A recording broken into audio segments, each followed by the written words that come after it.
Since 2015, Jared Stillman has rocked Nashville sports. That team freaking stinks. And now he's back.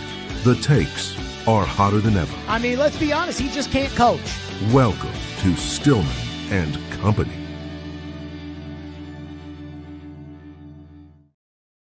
Stillman and Company on the 440 Sports Network, presented by Hiller Plumbing, Heating, Cooling, and Electrical. Today here on the program, of course, we are continuing our coverage of VrabelGate, day number 6. Vrabel and Dianna sitting in a tree. Who knows what is coming of that? Today, I am here in wonderful Scottsdale, Arizona, and we are here in Scottsdale, Arizona because we had the honor of celebrating Caroline Fenton and Dylan Lawless on Saturday, and that's where I want to start today. Before we get into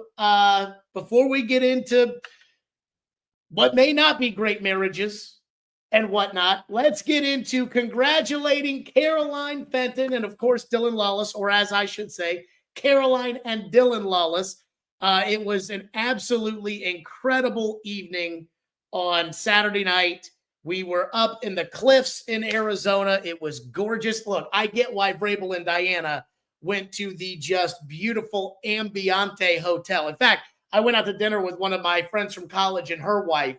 We went out to dinner with them last night, and they said for their anniversary one time, they stayed out at the Ambiente, and that it is all that in a bag of chips. I want to congratulate Caroline and Dylan. Caroline sent out a tweet. I was the officiant in the wedding. I was so nervous. I did drop Caroline's ring at one point. Not smooth, but it was truly a great time to be had by all. As you can imagine, the people that were there, it's a really special group of people to really celebrate a special couple and getting married and so on and so forth. So we are so happy for them. And I just say this. I do not drink a lot. Like, just to be completely honest, I used to, back in the day, I didn't used to drink a lot, but I used to, be like, we're going out, we're getting fucked up. And now I just don't do it anymore. I mean, I drink like a couple of beers and I get a huge buzz. And the next day I'm so anxious and I'm like, oh. So I had a tequila shot with Caroline's dad. I had 2 Fireball shots and a Jello shot at the after party after the wedding. And because it's Arizona, weed is legal. I had 2 full spectrum gummies. I ended up eating 3 pieces of cake because I was so stoned. It was such a great event. And yesterday, before my SiriusXM show, I got us sent to the wrong hotel. So again, it was a good time that was had by all for Caroline's wedding. And we're just so happy for that. Okay. We got to get to Vrabel and Dianna as the world continues to turn. First, though, I do want to tell you about our presenting sponsor. That's Hiller Plumbing, Heating, Cooling, and Electrical. Hiller has taken great care of my home for years, and they can do the exact same for you. If you've got an issue with your home, get in touch with Hiller. You can go to happyhiller.com. That's how I do it. I just go right on my phone, happyhiller.com, and it can say, is it a plumbing issue? Is it an HVAC issue? Is it an electrical issue? Is it an install issue? Do you need a generator? Whatever it may be, you can just do it right there, and you can schedule it all online. They are the best. True transparency pricing. You get everything lined item before they do the work so you know what you're paying for. They don't go out of their way to find things to fix that you don't need. They take great care of you, and I know this because I use Hiller. That's Hiller Plumbing, Heating, Cooling, and Electrical. My guys, proud supporters of the Principals of Andy Hiller. Call the Happy Face Truck today. Okay, let's start on the big news over the weekend. The New York Times has essentially suspended Dianna Russini. So I guess this is pending a review of her coverage. And it was very odd on Friday how all this ended up coming about. So Ryan Glass-Steagall of Front Office Sports, and we have Ryan on at the Super Bowl because he is as tied in on the media as anybody is. And he reported on Friday. He reported on Thursday that TMZ was debating whether or not to pick up the pictures before the New York Post did. He reported on Friday that The Athletic had essentially suspended Dianna. So they're not using the word suspended. They're talking about, I guess, pending a review of coverage for whatever that means. But she's suspended. She's not going to be reporting. She's not working. and they are pending a review of her work. She's suspended. It also came out in the story that Dianna's contract is up in August during the summer. So that kind of gives the Times an easy out if they don't want to just quote unquote fire her. What they could do is they could pay her to not work and then let her go be a free agent in August. I predicted last week that Dianna was going to get suspended over this. And of course she has been. And as I've said, I believe Dianna's career as an insider is over. And it may not be fair. We don't know all the details, not even me. I don't know any details, anything more than what I've shared with you guys. But I do think her career as an insider, when your job is to report the news, trust from the people is the most important thing. And Dianna has lost the trust of the people. So her career, in my opinion, is over. The reporting surrounding the Times investigation, and again, it was very odd because Front Office Sports was the first one to release the report that Dianna was suspended. Then everybody else started reporting, I can confirm that Dianna has been suspended. Then ESPN, who has treated this topic like the plague. I've never seen ESPN avoid a topic the way they're avoiding this topic. ESPN put out a story at ESPN.com in which they just reported pretty much everything that everybody else had already reported. And then on Saturday, the Times released, I guess it was The Athletic. The Athletic is owned by the Times, and they're pretty much the same anyways. The Times released a story as if they were covering themselves. I couldn't believe it. In the New York Times story, it said, Russini, Vrabel, and Steve Ginsburg, the guy who came out initially and defended Dianna and talked about how the pictures lacked context and everything else, they were unavailable for comment. Unavailable for comment? Motherfucker, they work for you. You couldn't get in touch with the people who work for you?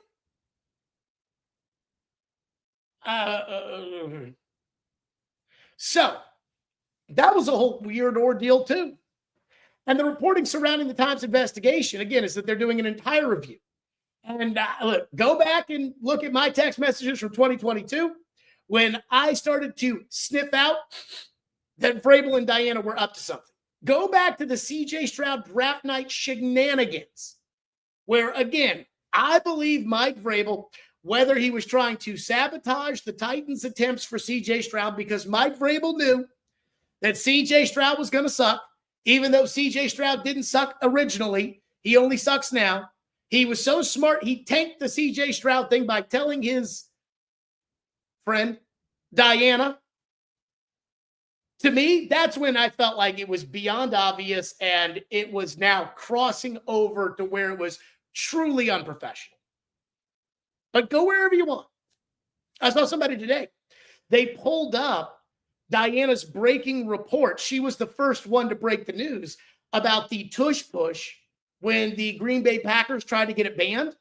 She was the first one to report that the Packers' motion on the tush push had failed.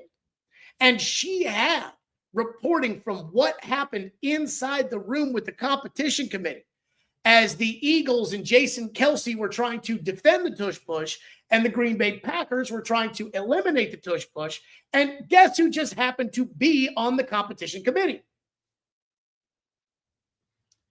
So I would be stunned if there is any way that the Athletic and the New York Times, if any of that internal review they're doing on Dianna clears her of wrongdoing.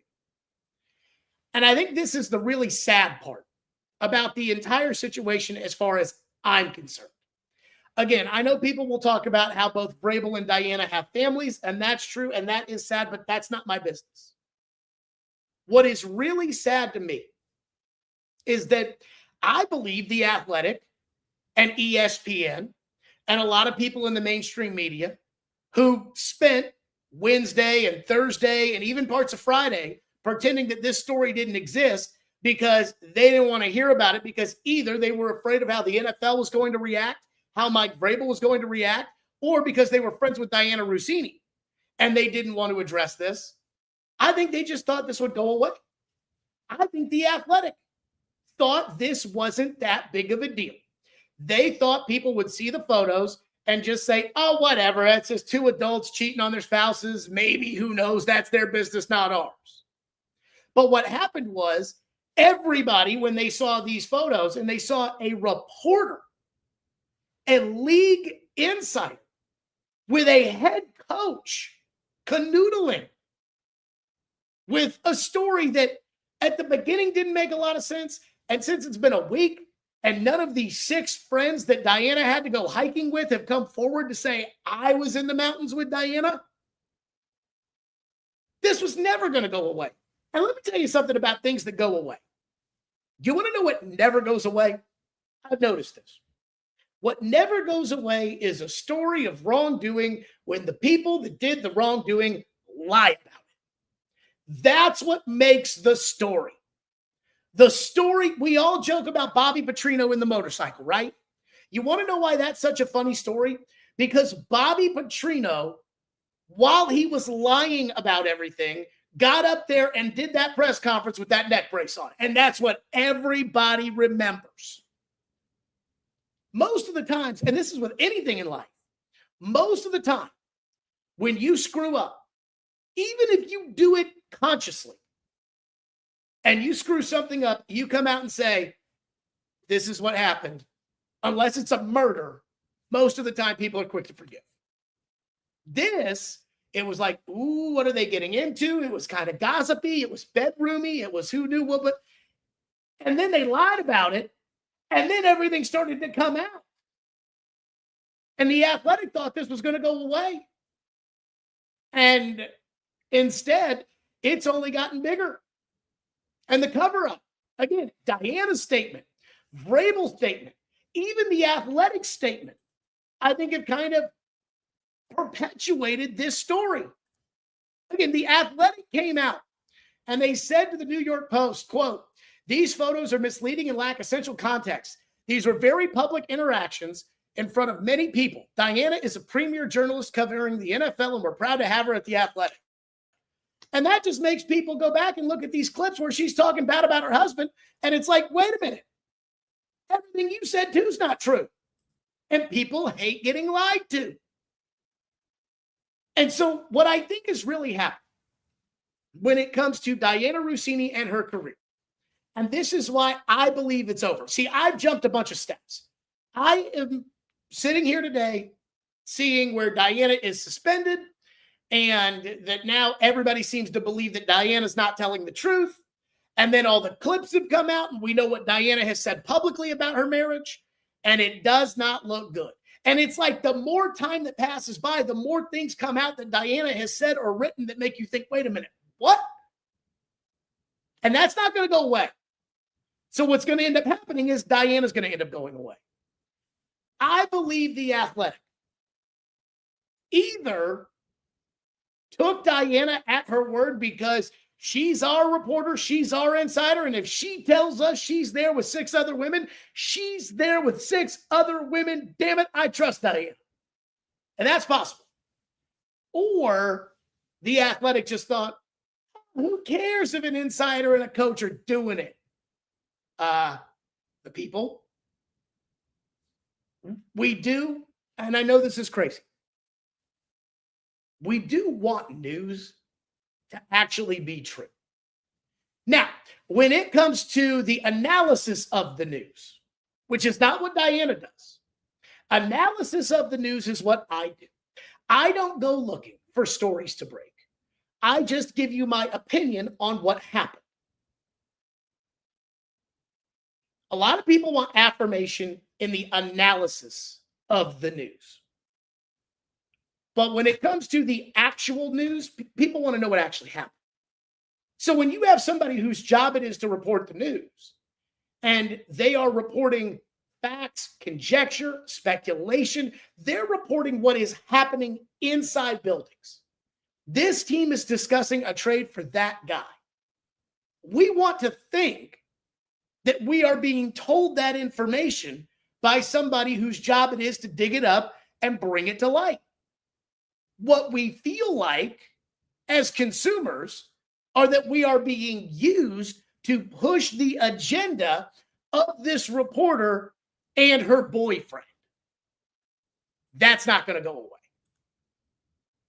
So, to me, this baby is over with her in The Athletic. Because the only way she'll get cleared of wrongdoing is if the public stops caring, and then Dianna can go back to work as normal, and I just don't think that's going to happen. So that's the first thing. The second thing, apparently according to Natalie Korach of Status News, which I have never heard of before, but a lot of people have aggregated this, so it sounds like Natalie Korach and Status News, they're legit. Apparently, the Athletic staffers are mad about how the Athletic has handled the Dianna Russini situation. According to the Status News story, quote, one unnamed source called the company's handling of the matter, per Korach, unnecessarily messy. Another unnamed source, per Korach, objected to the initial statement from the Athletic executive editor, Steven Ginsburg, which was loud and clear and devoid of any mention that an investigation had already begun. The source called the approach reckless, premature, and intentionally sneaky. So it sounds like, and here's where I am going to start calling, when I talk about the Athletic, it's really the New York Times. The New York Times owns the Athletic. And so I remember when Dianna came out with that story on Thanksgiving of 2023, when she reported that Mike Vrabel was going to be the coach of the Titans going forward. We all remember the article. She ended it with ready, steady, Vrabel. And everybody was like, what does that? What? Ready, steady, Vrabel? But Dianna came out on Thanksgiving of 2023, and she said Vrabel was going to be the coach going forward. That the Titans viewed Mike Vrabel similarly to how the Steelers had Mike Tomlin, and the Ravens at the time had John Harbaugh. And she put that story out there. And a lot of people, because most people in Nashville at that point knew that Dianna was the mouthpiece for Mike Vrabel. Again, we constantly played this sounder on our program at the time.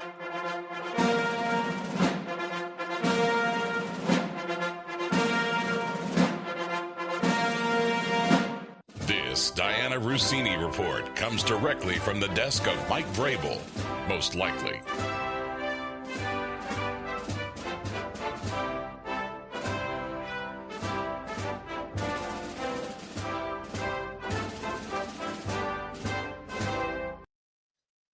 So most people, knew in Nashville when that came out that Dianna had been in the bag for Vrabel.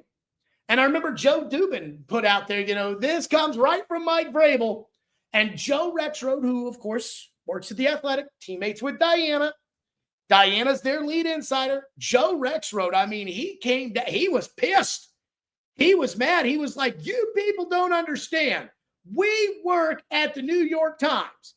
And at the New York Times, you have to have editors that approve your sourcing. And Dianna couldn't write that story if her sourcing wasn't above Vrabel, which means that Dianna would have had to talk to Amy or Burke. My guess is, and again, I'm speculating here, I don't know, I do think Dianna talked to Burke. So I think in that case, Joe was in the right. But again, we all kind of had this idea that Dianna was in the bag for Vrabel. But when I come to how they're handling things now, I'm going to say the Times. Because this is the New York Times. And again, remember, Joe Rexrode. The New York Times says that you must have at all times, whatever their rules are on reporting.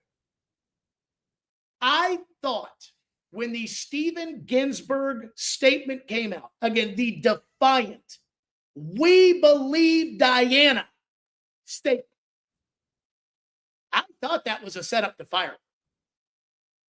And when I hear that people that work for The Athletic are upset about how reactive that statement was, that makes me think that maybe that statement wasn't set up to fire. Because I was thinking through this, again, of the lens of this is the New York Times we're talking about here. I thought they came out with a strong defense of Dianna so that if it died down, or it came out that Dianna wasn't having an affair with Vrabel, and there were 6 other girls that went on the hiking trip with her, that The Athletic could pump their chest out and say, we had her back. If Dianna was caught lying about the 6 friends, we can fire her and we can say she lied to us. We, the New York Times, can play the victim card. That, hey, we took Dianna at her word. We investigated. We found out Dianna didn't tell the truth. Dianna had to go.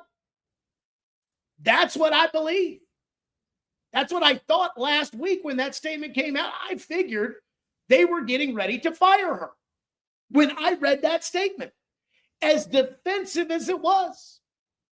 When I now see that people saw the statement and got upset about it, I'm starting to think maybe the Steven Ginsburg was pulling a Leroy Jenkins. And instead of, again, a buttoned up corporation, which the New York Times is, the expectation I would have for a statement would be something along the lines of, we're aware of the photos and we are launching an internal investigation. We'll have no further comment at the time. Something like that. Instead, it was, those pictures are bullshit. I figured it was to set Dianna up to fire her. Instead, it sounds like people at The Athletic were upset because maybe this guy pulled a Leroy Jenkins and just said, I believe you, Dianna, and didn't talk to his bosses and didn't talk to the bigger editors and everything else and just put the statement out. So, again, I try to operate rationally. And by operating rationally, it has led me to a place where 4 years ago, I was sniffing this out. Nobody else was. Caroline and I. And we talked a lot this weekend about how we used to be on the island when it came to Dianna and Vrabel, and Dianna carrying water for Vrabel. People were like, oh, Jared Stillman's conspiracy theory. But no, we were right. And I try to be rational. So when I see Steven Ginsburg, a guy I've never heard of, I don't know, I'm a subscriber to The Athletic, and I feel like when it comes to sports media, I'm pretty tied in with a lot of who's important versus who isn't. When it comes to Steven Ginsburg, I never heard this guy. So when he drops that statement, I'm thinking this is a corporately approved, lawyered New York Times statement that is out there so that when it's proven that Dianna was lying, they can fire her. Instead, it sounds like Steven Ginsburg went out of his way to defend Dianna, and the people there are mad because they didn't feel like they needed to do it. And I do think the credibility of The Athletic has taken a hit over this Dianna-Vrabel potential relationship. And I have to ask, how could it not? The appearance of your lead insider sleeping with an NFL head coach when you again are the New York Times?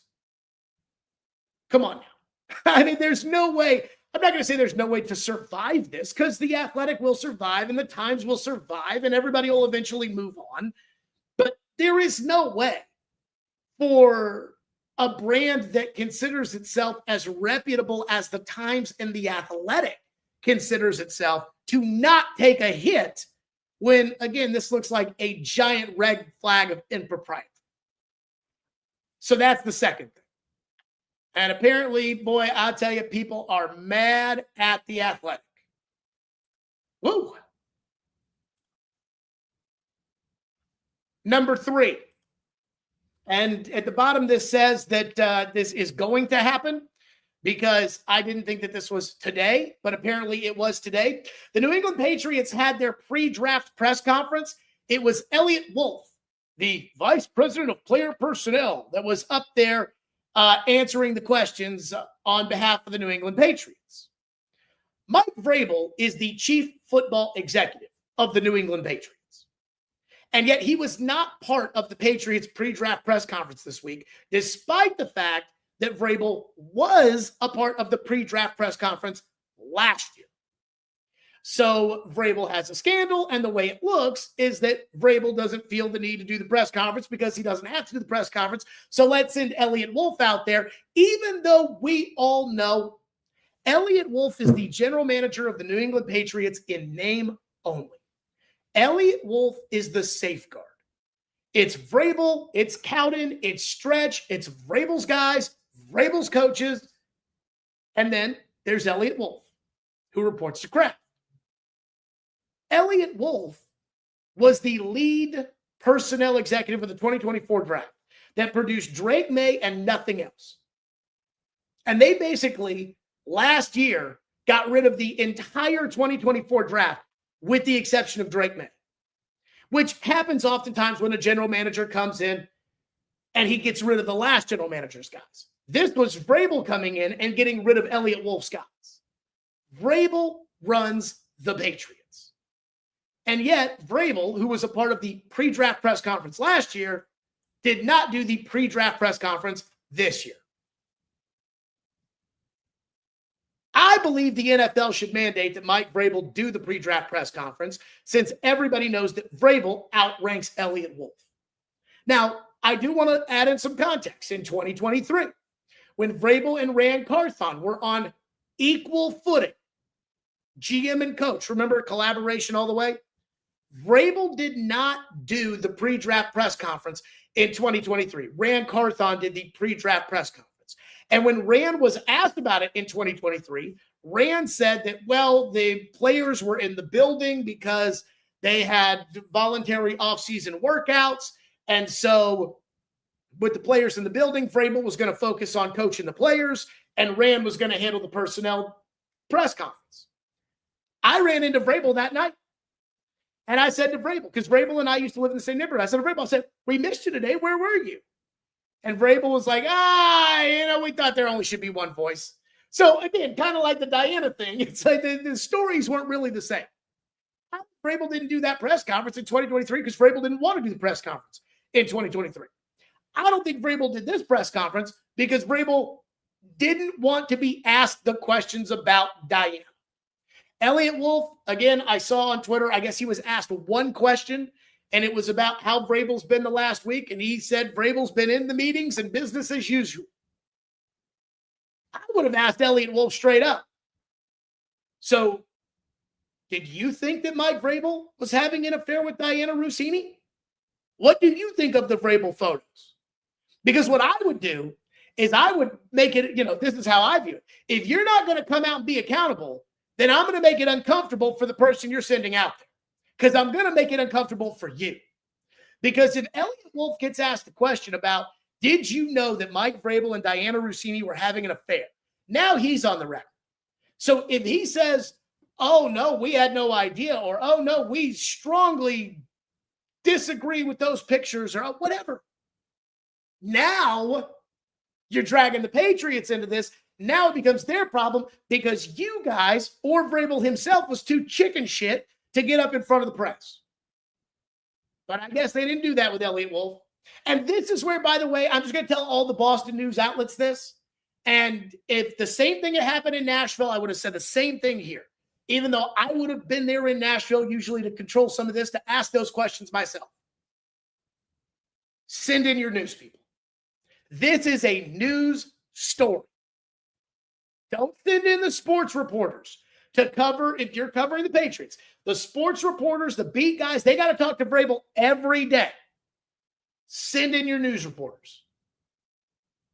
People that write for the paper, that cover local news, that's what this is. But I guess they didn't do that.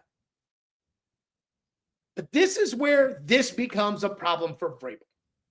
And I've seen a lot of people that are saying, oh, well, it's so unfair that nothing is going to happen to Mike Vrabel. It's so unfair that Dianna Russini's career is basically over and Vrabel's not going to face any punishment. And first off, I think that is, on the surface, a little disingenuous. Number one, this is not an apples to apples comparison. Diana's job is to report the news and to do it honestly. Vrabel's job is to win football games. Those are two very different jobs. So, Vrabel sleeping with Dianna, if that's what's happening, is not going to keep him from winning or losing football games. And even if it does somewhat harm business a little bit as far as winning and losing football games are concerned, it's not going to harm it enough to where another coach would be better than Mike Vrabel. For Dianna, every time somebody reads her reports about what's going on around the league, the reaction is going to be, yeah, but remember how Dianna gets her info? Or, yeah, but this probably was written by Mike Vrabel. And that's really hard to overcome. But here's what this situation is exposing about Vrabel that nobody seems to want to listen to when it comes to the narrative that exists that the great Mike Vrabel is so great, and every hillbilly in Tennessee that was too stupid to realize how unquestionable the great Mike Vrabel is just a dumb hillbilly who doesn't know ball.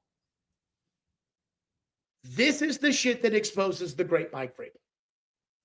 When Vrabel takes a job, Vrabel is great at holding everybody accountable, at motivating players, and getting the most out of his roster. He's very good at that. He did the same thing here in Tennessee. But while Vrabel is great at holding everybody else accountable, he's not very good when it comes time for him to be accountable. He dodges it. And that's what he did here in Tennessee. He would get mad when people would question his great offensive line coach, whom he hired with no non-Vrabel NFL experience, and said it was the greatest interview I ever had. And the offensive line was a mess.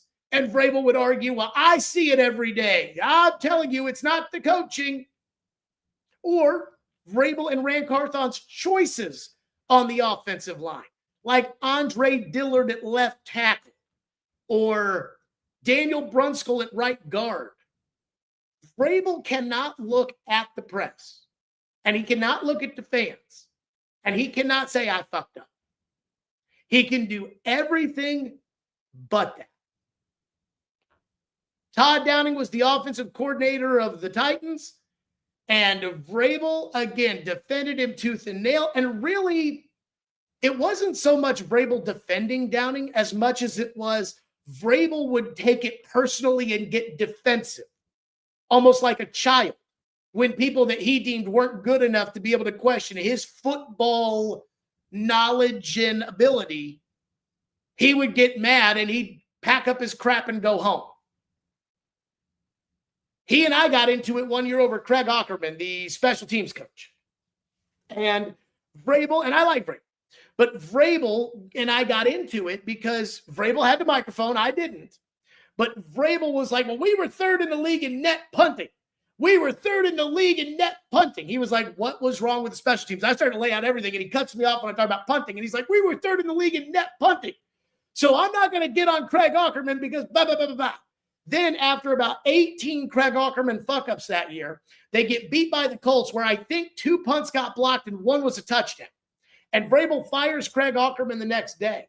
And Vrabel gets asked about it at the press conference, and Vrabel walks off because he can't be accountable. And it's one thing to have Johnny Hardass with his 3 Super Bowl rings show up and say, all right, man, this is how it's going to be. And everybody takes note. But you, as the coach, have to be accountable yourself. And if you're not accountable, people are going to notice that. And the next time you ask somebody to be accountable, it's not going to matter that you're 6'5", 260 pounds, that you won 3 Super Bowls in the NFL, that you're a 2-time coach of the year, that you rip a Marlboro Light and get right back into coach. That's not going to matter. Because people are going to resent the guy who tries to hold everybody else accountable, but is not accountable himself. The Titans went to London and got absolutely smoked by the Ravens. And the game ended with Ryan Tannehill on crutches because the offensive line was such a mess. And that was Vrabel's offensive line, with Vrabel's offensive line coach and Andre Dillard and Aaron Brewer, who was tougher than a $2 steak, and Daniel Brunskill and all those guys. And Caroline went to the press conference and asked Vrabel about the problems in pass protection. And Vrabel told her he didn't know what she was talking about as far as the problems in pass protection were concerned. Mike, your quarterback is on crutches. Everybody sees it. And that is something that is going to be a problem everywhere he goes, because that's who he is. And he's not going to change. And that's why I told everybody when he got the job in New England, I say, he's a good coach. He is a good coach. And I truly believe that. But you have to be careful with him and his coordinators, because when he loses the good play caller, i.e. Arthur Smith, or perhaps Josh McDaniels, when he loses the good play caller and it gets to his desk and he's got to find the next play caller, he may hire Todd Downing or Tim Kelly. And Vrabel's got a shelf life. Because eventually, because you're never going to win every game. And so when you win, everybody loves the attitude and he can crack jokes and he can do it. When you lose, people want answers. And Vrabel doesn't like giving answers when he's uncomfortable. What Vrabel likes to do is he's very intimidating. He likes to bully the people that are pushing on him because he thinks he can get away with it because, again, he won 3 Super Bowls as a player. And for the most part, it did work here, where Vrabel would push back a lot and bully the media and basically scare the media at times into not asking tough questions. I'll never forget, they played Jacksonville last game of the year. Derrick Henry's last game, Vrabel's last game, Tannehill's last game, and they beat Jacksonville. And leading up to the game, ESPN was reporting that Vrabel's job was in jeopardy. Ian Rappaport was reporting that Vrabel's job was in jeopardy. The national people were reporting that Vrabel's job was in jeopardy. And so I'm driving home from the game, and I'm listening to the press conference. And I don't hear anybody ask Vrabel about the reports about his job. And I texted 2 people about this in particular. Joe Rexrode, who was still technically covering the Titans at the time, and Gentry Estes of the Tennessee. And I basically said the same thing. Oh, you guys too cool to ask Vrabel about the job status questions that are all over ESPN right now? And the response from Gentry was, I wish I could have had that one back. Gentry Estes told me, in hindsight, he wishes he could have had that back. He wishes he could have asked Vrabel about that. Because, again, you have to ask about that. Joe was like, this wasn't the time for that. We'll ask those questions tomorrow. There wasn't a press conference tomorrow. But that's what Vrabel does. Vrabel bullies people into not asking him questions that will hold him accountable or make him uncomfortable. And it's easy to do that when you're winning, but it's a lot harder to do that when you're losing. It's easy to do that when we look at the pictures and we can see something that paints a a positive picture about Mike Vrabel. Hard to do that when you look at the pictures of him and Dianna and you don't think to yourself, that looks like 2 people in love looking at the red rocks. Which, by the way, it is beautiful out here. I just want everybody to know that. But this right here that's going on with Vrabel, where Vrabel can't get up there and Vrabel won't be accountable. And it looks like Vrabel chose not to do this press conference because Vrabel did do the press conference last year. So it looks like he chose not to do this press conference because he doesn't want to be asked questions about Dianna. And why does Vrabel not want to be asked questions about Dianna? Because Vrabel can't be held accountable. He looks for every loophole to get out of ever being held accountable while being the guy that holds everybody else accountable. And again, that works at first when you haven't lost a game. That works. But when everybody's seen the pictures of you and Dianna and you're just trying to pretend like nothing happened, that's not going to fly. When you build out the offensive line and you can't stop the other team's pass rush, and you get up there and you say, what offensive line issues? People aren't going to accept that. And that is why I believe Vrabel has a shelf life. Vrabel can motivate a team early on, but over the years, it almost becomes incessant. How hard he is on people, how much he holds people accountable, and then how unaccountable he is himself. And that's what's happening here. Just like the Craig Aukerman thing. He defends Craig Aukerman. Craig Aukerman stinks. Finally, he fires Craig Aukerman. He gets asked whose decision it was to fire Craig Aukerman, and he walks off the set because he doesn't want to answer questions. Because he, again, cannot be held accountable. Somebody texted me and said, can Vrabel get in front of the team and say, don't do dumb shit to hurt the team this year? That's exactly what it is. Now, I think, again, when it comes to those players, Floyd used to tell me the only thing that players care about is money and playing time, and I think that that's true. Players don't give a shit about Mike Vrabel cheating on his wife. I do not think they care whatsoever. One person says, I disagree. Vrabel just won't answer the question, a.k.a. Belichick. I do wonder if Vrabel got up there. We're here at the Patriots pre-draft press conference, and I'll open it up. Mike, Dianna's been suspended by the New York Times. Your reaction to it? Well, I'm here to talk about football. Mike, were those pictures of you and Dianna, was that a relationship, or were that friends? Who were the friends that were with you? Well, I'm just here to talk football. Then we have it on the record. I mean, if Mike Vrabel really had nothing to hide, which is what he said in his statement, basically, which is like, it's laughable to even be asked about this. Then when he gets asked about it, he'd say, oh, yeah, I was there with Bob Johnson and Steve Smith. But no, Vrabel just avoids the podium. He's too good for that. Let's get to some of your reaction on this. Oh, I'm going to get to some of your reaction on this. There is an idea that I have, and I have told people about this idea, and they actually think it is a very good idea. But I think when I present this idea, it's going to get taken out of context, and I fear that I might be canceled over it. So I'm going to ask you guys this question. Do you want to hear that theory if everybody can promise not to try to cancel me, or should I just keep this one in my back pocket? You guys let me know in the comments and in the chats. One person comes in here and says, they spiked her career on the way out the door. Patriots/Boston media style with Terry Francona. I don't think that they're spiking her career. She did this to herself.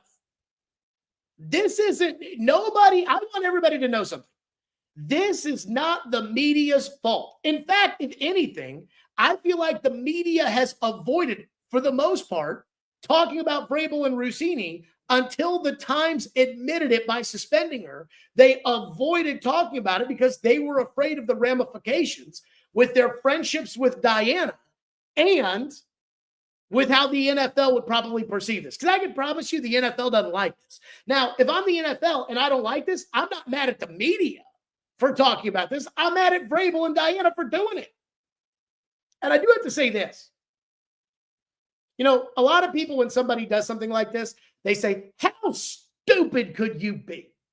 How stupid could you possibly be to do that and think you weren't going to get caught?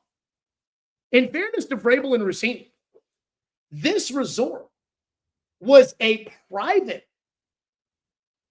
very reclusive resort 2 hours away from everybody else on a weekend.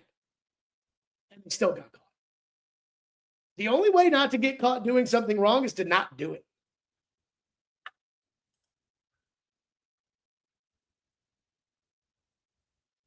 TDG says, Jared, you want to hit me on the private line before you make that statement, i.e. the take. I feel really strongly about this take. This take, one person says, say it. This take is what I would do if I was Dianna's agent. There is what, if I was Dianna's agent, so if I was working for Dianna Russini, and, again, what she does in her personal life, that's her. What she did screwing up, like, we're not, again, if I work for Dianna Russini, if I'm her agent, I am not the morality police. That is somebody else's job. I am the, what do we do now? The crisis team when it comes to Dianna. And I have advice for Dianna and another company out there that I think would be massive for both of them. So that's my take. And I think people won't listen to the context of the take. I'll think about it. I'll get some more reaction and I'll think about it here in a second. One person says, I think The Athletic was worried initially about their access on the coming draft. And I think that's why they waited, because they don't want to lose her. I mean, it's going to be tough. You know, she's their lead inside. She apparently, and I forget which story I read this in, she apparently, reportedly, is one of the highest paid employees at the New York Times. That's bad. And you're going into the draft, and this is where the gossip and the details and the juice. I mean, I can't tell you how many draft rumors that I have carried radio shows with over the years that end up not coming to fruition at all, that end up being dissected. The thing that I did that I really got into was, instead of taking a report, which is, I think, the way things used to be done, instead of taking a report and saying, okay, the report is Indianapolis doesn't want the running back, what does that mean? I look at those reports and I'm like, okay, this person is reporting that Indianapolis doesn't want the running back. Why do we think Indianapolis is telling that reporter they don't want the running back? Is it because they do want the running back? Is it because they... So if you're The Athletic, I can't imagine how many clicks they get this time of year on draft scoop and intel. I'm sure it's a lot. And again, they've got people that are very good at this kind of stuff. Mike Sando, very, very good at talking to league sources. Bruce Feldman puts out a mock draft every year where he talks to college coaches. I find that to be so fascinating. Dane Brugler with his draft coverage. It's great. But this is your lead insider.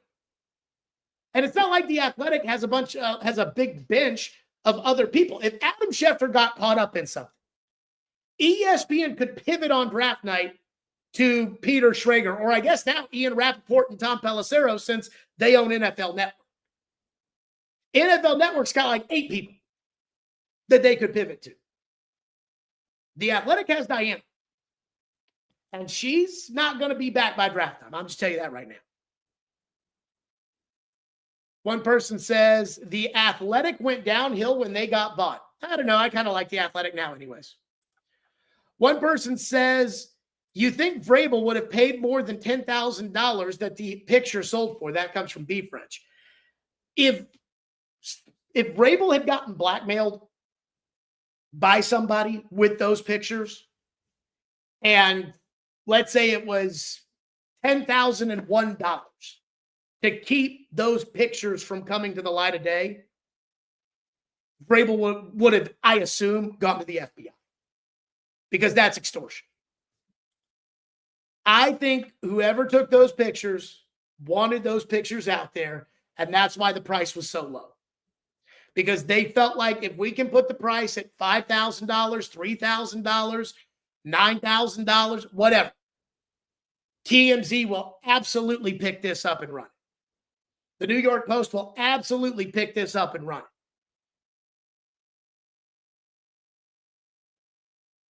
One person says, so why would Vrabel leak Stroud to Russini? You have said for years that the Titans let the cat out of the bag. Obviously, Vrabel wanted her to report it. I think maybe Vrabel thought it would have gotten put under the radar. Or again, maybe Vrabel wanted her to come to Nashville, and the way to do that is to put out that rumor. I don't know. I think when it comes draft time, you need to shut your fucking mouth. And the Titans in 2023 definitely didn't do that. One person says, sleeping with your sources as a woman is exactly why women have a bad perception in sports. She is hurting all women. I do believe that this does hurt women. And I've said that for me, it doesn't change how I feel about women in the industry. I don't think Mina Kimes is bought and paid for, even though I don't really like a lot of what Mina Kimes has to say. I don't think Laura Rutledge is bought and paid for. Even though Laura Rutledge isn't an insider, she's a reporter. She still has to have relationships with coaches. But this does not help. And it doesn't help when Carissa Thompson says, oh yeah, I just made up sideline reports back in the day. That doesn't help either. Okay.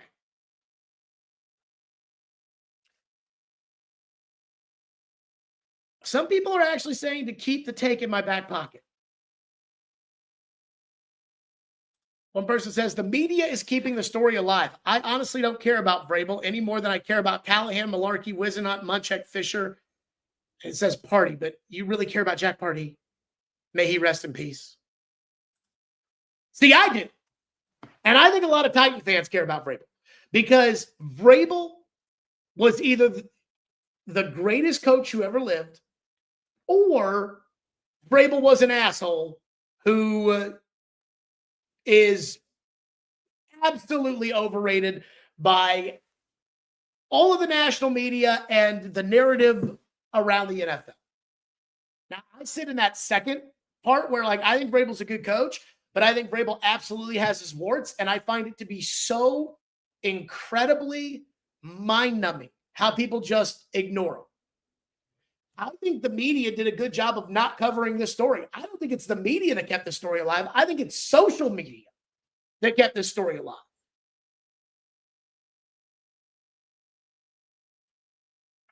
One person says, Amy Adams Strunk is eating this up. My sense is that the Titans are not excited, happy, whatever. They're indifferent. That when it comes to this story, the Titans are like, oh, yeah, you know, again, I don't want to put words into their mouth. It's just the sense I get that they're kind of moving along with their business. That they're like, yeah, it's not have anything to do with us. We're Robert Saleh, Mike Borgonzi. That's what we're doing. We've moved on. Boy, I'm so torn on this take because I think it's such a good take. I'm trying to decide in live time if I want to say it.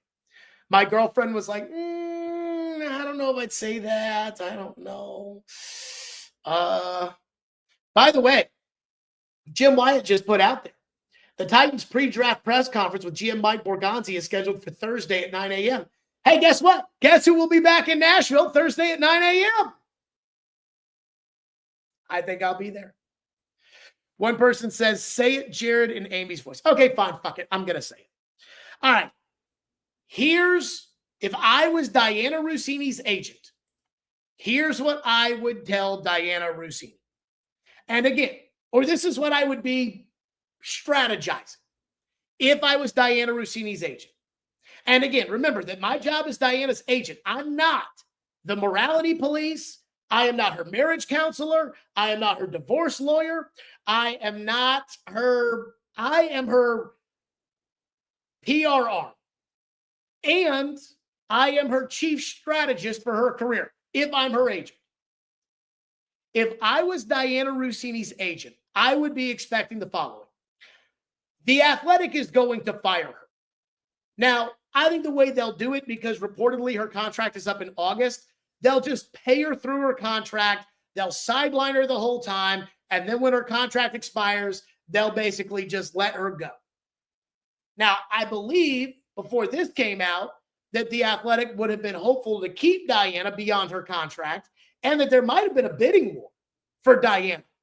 Whether it's CBS that never seems to have an insider that has any good information, whether it's ESPN/NFL Network that wants to bring Dianna back into the fold, whether it's one of these gambling companies that would have wanted to hire Dianna, I think there would have been a bidding war for Dianna Russini's services, even though I don't think Dianna Russini's that good of a reporter. I think that the idea of Dianna was so strong, the reputation of Dianna for the viewers and the readers and the listeners was so strong, I think there would have been a real bidding war for Dianna. Now, there won't be. So if I'm Diana's agent, I'm expecting her to get fired by the Athletic and for her to go on. Now, I saw that Stu Gatz said that he would hire Dianna on the spot if she was fired by the Athletic. Stu Gatz now has his own show on Fox Sports Radio. He's no longer working with Dan Le Batard. He's got Israel Gutierrez on that show. He's got a couple of other guys, sidekicks on that show. And he basically said on Friday, Dianna is his friend. Dianna will be on his show if she gets fired from The Athletic, and I don't leave my friends, which sounds noble. I would say this. I do leave my friends, but I leave my friends if you do something to where I can't be associated with you. That's when I leave my friends. If OJ Simpson was my friend, I'm not going to say I don't leave my friends. I'd say, OJ, sorry, Juice, you did this to yourself. So maybe Dianna just goes with Stu Gatz and she's on Fox Sports Radio, and I don't know. But if I was Diana's agent, I would approach OnlyFans. And if I was OnlyFans, I'd make a mega offer for Dianna Russini. Now, I want to be very clear about something.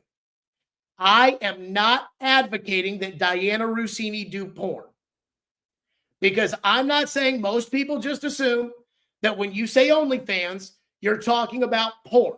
And I am not saying that at all. What I believe Dianna and OnlyFans should do is embrace the scandal.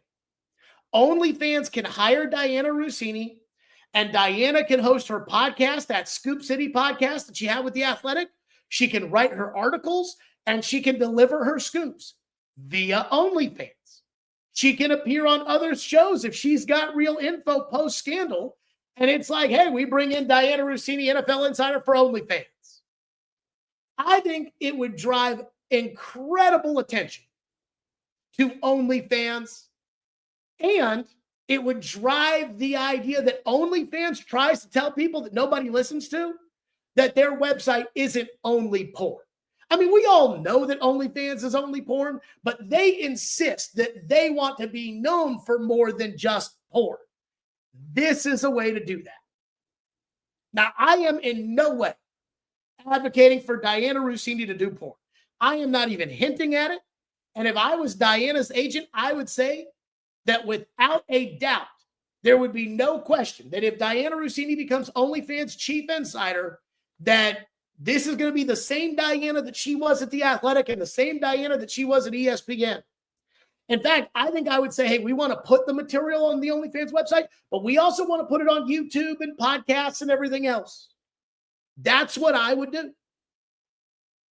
Her job description would not change at all.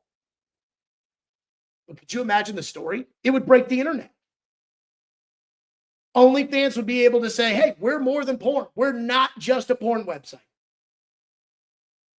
Dianna Russini would get a big, fat check, which, again, I know Stu Gatz has promised to hire her, but Stu Gatz can't pay her what she's making from The Athletic right now. Stu Gatz can't pay her what OnlyFans can probably pay her. But for Dianna to do that, she would have to embrace what everybody is saying about her right now. And it would look low class when she does that. It would be like she's embracing that scandal part of it, which I think maybe in her heart, she's thinking, I can stay on at the New York Times. I can go back to work for ESPN. I can go for one of these. And I just don't think that's going to happen. That's, I think, the way for her to be saved. That's the one idea I would have for whatever. So that's it. Like, one person says it would absolutely end her career. She would be considered a joke. What is she considered now? Like, again, this is if I was her agent and I'm like, hey, we want to get a big score financially. Again, I know Stu Gatz said he would hire her. If he hires her, he's not going to be able to pay her big money. Diana's making a fortune right now. This is the way to embrace it. That is if you are embracing the scandal. But again, I want to be very clear. I was not saying that Dianna Russini should do porn. I am not advocating for that. But again, OnlyFans wants people to think that that website is more than just porn.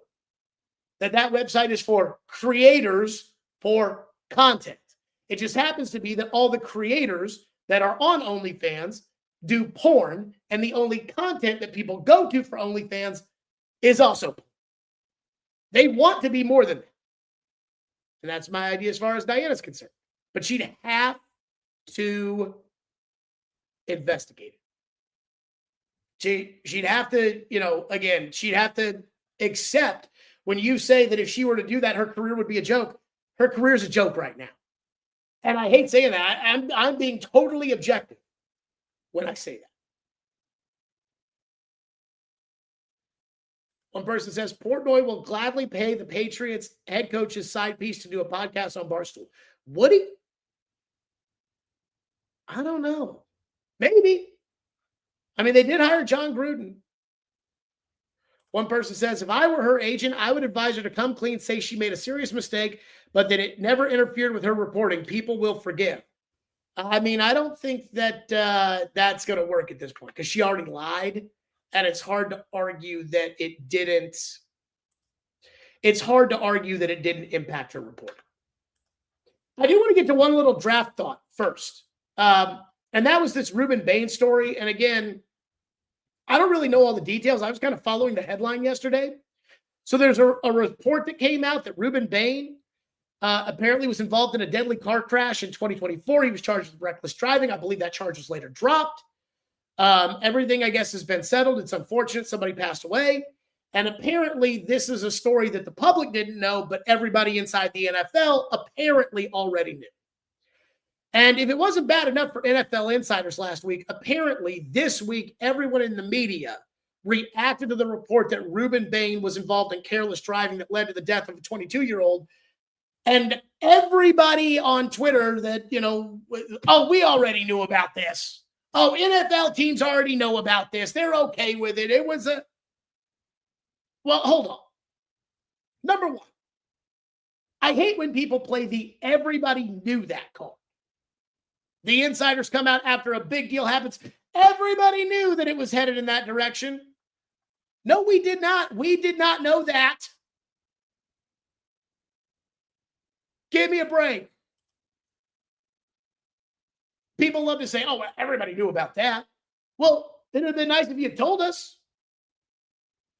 Number two, I think Braden had alluded to this on some of the shows that he had done, that there were murmurs, in the background about there's something there with Ruben Bain.